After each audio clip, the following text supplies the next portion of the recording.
All right, the Eagles 10-3 head coach Nick Sirianni. Good morning, Nick. Hey, guys. Hello, Nick. Well, I know it's been quite a week for you, I'm sure. Nick, let's go back to Sunday night. 2 in a row, obviously, and Sunday night was really, really rough. How do you explain what happened out there for those 3 hours on Sunday night? Yeah, obviously didn't play our game, and I get it. That's 2 weeks in a row that we haven't played our game, and we have to be better. So it always starts with me. It always starts with me having the guys ready to play, me making sure that the coaches are ready to go, and obviously we weren't, and so that blame falls upon me. We need to do things better as coaches. We need to execute better. And we need to put them in better spots. We need to execute better. And like I said, I'm the one that we need to look at for this. But I know one thing, that we'll get up and we'll go and we'll get everything working and try to get better this week. Nick, let's talk about the offense. And something I think a lot of people believe, and I am one of them, is that the offense is too simple. And what worked to a certain extent last year is not as effective this year. A couple categories to me that hit me. Who you pass to, obviously only 3 players last game. That's incredibly unusual, but even when you pass to Moore, it's not that often to other guys. What type of plays you run, how often you run the ball, limited use of motion and shifts, limited utilization of hot routes. I mean, I'll ask you this question. Do you think defenses have figured some stuff out, and perhaps you should make some adjustments to the offense to create complexities and to put greater stress on defenses that have figured some stuff out? As we look at our offense, we've had, obviously these last 2 games have been bad stretches, but before that, I would say that, no one really thought that way. Have we turned the ball over a little bit more this year? Yes. But I don't feel like that is the. Do we need to run the ball more effectively at times? Yes, I thought this week was a good step in the right direction. And we're always trying to make sure that we mesh plays together. I will always say that no matter what, the pass game will go through AJ, Devontae, and Dallas, and the plays will be planned for them. And that's how the game works. And then there's times where the ball based off coverage goes somewhere else. Now, the ball based off coverage didn't go anywhere else in the Dallas game because, the plays were going where we designed them to. And, that's the kind of a product, a little bit of an unusual product of what happened last week. But we know we have things to fix on offense. And we're working like crazy to do that. If you look at the product of the entire season, we haven't been as good as we were last year, but this is a new year. This is a new team. And we are in the top 10 of a lot of categories, and so of a lot of major categories. So, we'll continue to fight to get better. And that's our job as coaches, to put them in positions to succeed. And the good thing is we have really good players that can go out there and execute to succeed. How much has Jaylen's play slipped compared to last year, Nick? Yeah, I thought Jaylen in this game, I thought he was decisive with the football, knew where to go with the football, and I think, that he's been playing good football. Again, it is easy to look at the last 2 games and be discouraged, and trust me, we are too. We're discouraged by the way of the performance that we had, that we've coached and played the last 2 games. And so, but if you look at the overall product, I think Jaylen's done a nice job this year. I mean, until we lost the 2 games, I think I've seen a lot where he's up for the MVP discussion. And so, again, were the 2 games up to our standard? Not even a little bit, obviously, right? We know we're a better football team than that, but I don't think it's fair to judge it just on that. I think he's been playing good football. But we also understand that the quarterback's going to get, a lot of the blame when it's not going well. And that's, and I know that as well as the head coach. We know what we signed up for in those positions, and that's the reality of it. How concerned are you with Jaylen against the blitz, and how can the offensive plan improve against blitz pressure? Yeah, I think Jaylen handles himself with calm presence during the blitz. Seeing different things and getting the ball out where he needs to get it out. Again, it's not just, this is the ultimate team game. So fair question, again, because he is our quarterback, but there's so many parts of that of, what goes into picking up the blitz. It's us as coaches putting them in positions first and foremost and handing them the tools of what needs to happen on that. And we need to be better in that. And it's also, the protection, the routes being right where they're supposed to be, all those different things. It takes all of us to do it. So this isn't a Jaylen stat. This is a team stat of what we need to do better. With some of those things. And they got us a couple times. We got them a couple times, when they blitzed us on Sunday night there. And that's the way a football game goes, right? You rarely bat 100% in a football game. So, again, they got us a couple times on blitzes, and we got them a couple times on blitzes. But that is a team stat. But I do feel like Jaylen is completely comfortable versus the different defenses that are presented to him. Nick, I know it's been a few days, but I want to go back to the game and inside one aspect of the game that really surprised me. The end of the first half, it didn't feel pedal to the metal. You guys are down 24-6. There's 20 seconds left, and you have 3 timeouts, and it's a 1st and 10. I mean, to me, that's multiple opportunities for 15, 20-yard passes down the field, try to get in field goal range with 3 timeouts. Why not more aggressive there in a game in which you're down by 18 points? Aggression can be thought of a couple different ways. Of course, we were trying to go down and get points. If you look back at the Minnesota game, we handed the ball off and sprung one for about 20 yards. Yep.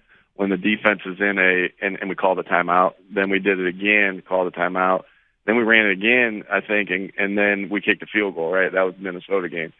So when a defense is playing like they were in that particular case, we ran a draw.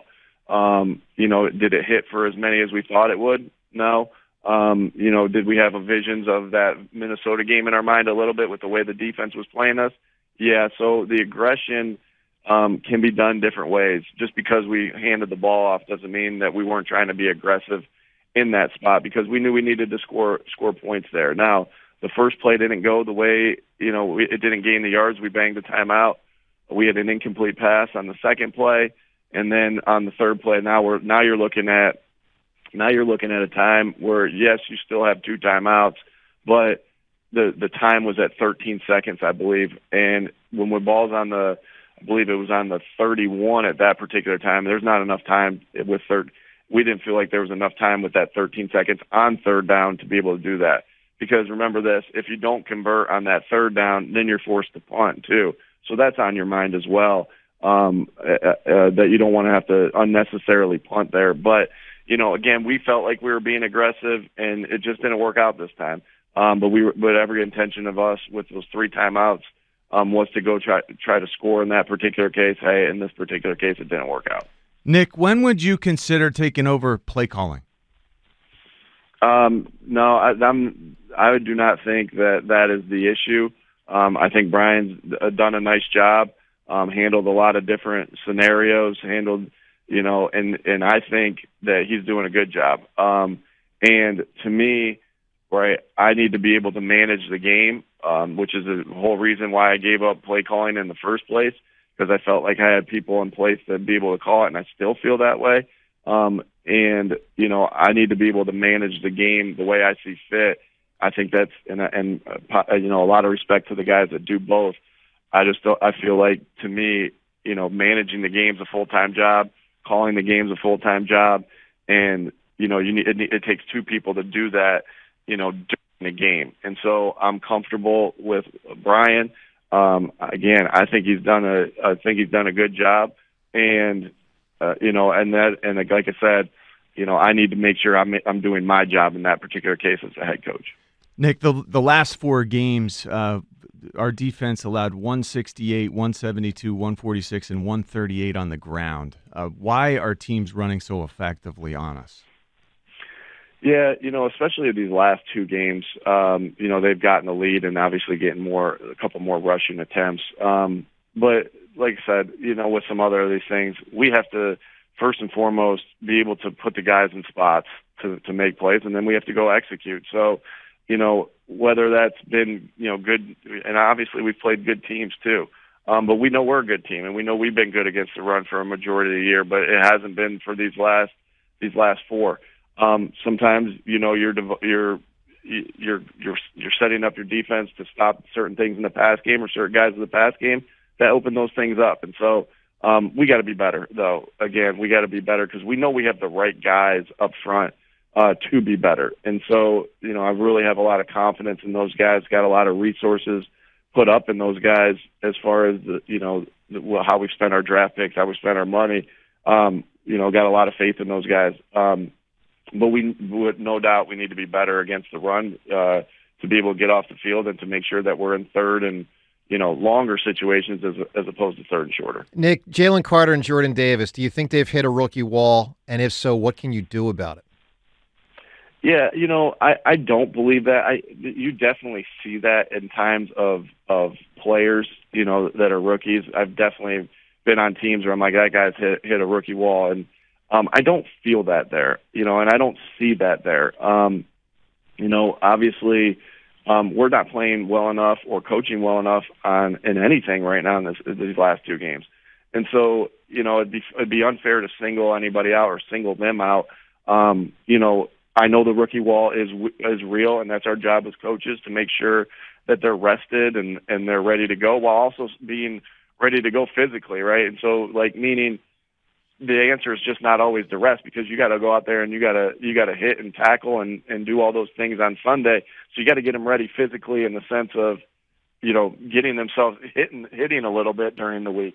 And so, but we have to do what I have to do, and it's really on me to make sure that all the guys are rested, but always the rookie thing is always something we keep an eye on. I just don't feel that way right now.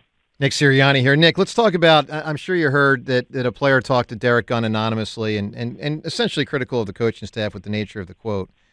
Does it bother you that was said, and what have you or will you do about it? Yeah, no, that, everybody is going to handle, frustrations a little differently. And no, that doesn't bother me. I hear something like that and I look to myself and say, okay, is there validity to this, and if there is, how do we fix it? Right. I'll take, you can't just be closed off to criticism. You have to be able to block criticism out, but you also have to have the awareness to understand when criticism is real and do something to fix it, right? That's what we ask our players to do. Hey, I'm gonna make an adjustment or tell you what I think on this play, and it's your job to take that criticism and get better from it. And so, yeah, I'm not real concerned on I'll take criticism, and if it's worth it, and from anywhere, and use it to get better always. And I've always felt like that. Now, am I going to make everyone happy at all times? No, I also understand that too as the head coach. But criticism is not a bad thing. Criticism, does anyone love it at the time? No, because it's uncomfortable. But can you use it sometimes to help you grow? Of course. Do you have to block it out sometimes? Of course. And so the answer can be yes to all those things. Nick, what do you say to a player like Darius Slay who tends to mix it up on social media? Hey, obviously social media is not my thing. I don't have social media. I didn't grow up with it was like, I think Facebook was coming around by the time I was just out of college. So I kind of showed my age right there. But, you're a big Facebooker? So that's no, not really, because I was just out of college. Yeah. I was just starting my coaching career. I didn't have a lot of time to do Facebook, but and so that's not my thing, but I understand that's part of the, I think you have to understand what's part of the culture as a leader of a football team, as a head coach of a football team. You got to understand what's part of, what these guys, have in their lives, and try to understand that. And so that's just a different way that people communicate now. And, that's not changing, right? That's not going to change by any means. And so, I don't even really know what you're referring to be quite honest with you. But I'm saying this is a generality of our players. I know social media is part of their life.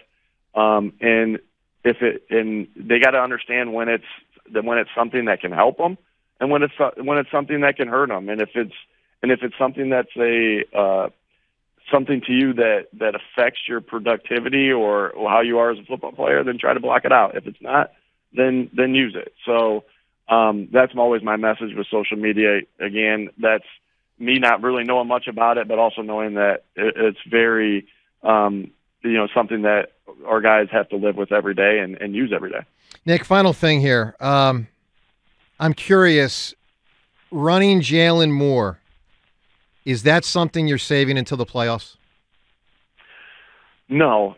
I mean, we have to do what we got to do to win now. I'm not thinking about the playoffs. I'm not thinking about anything. I'm thinking about how we get better today so we're the best version of ourselves this week, and doing that every day so by the time the playoffs do start, we're the best version of ourselves then.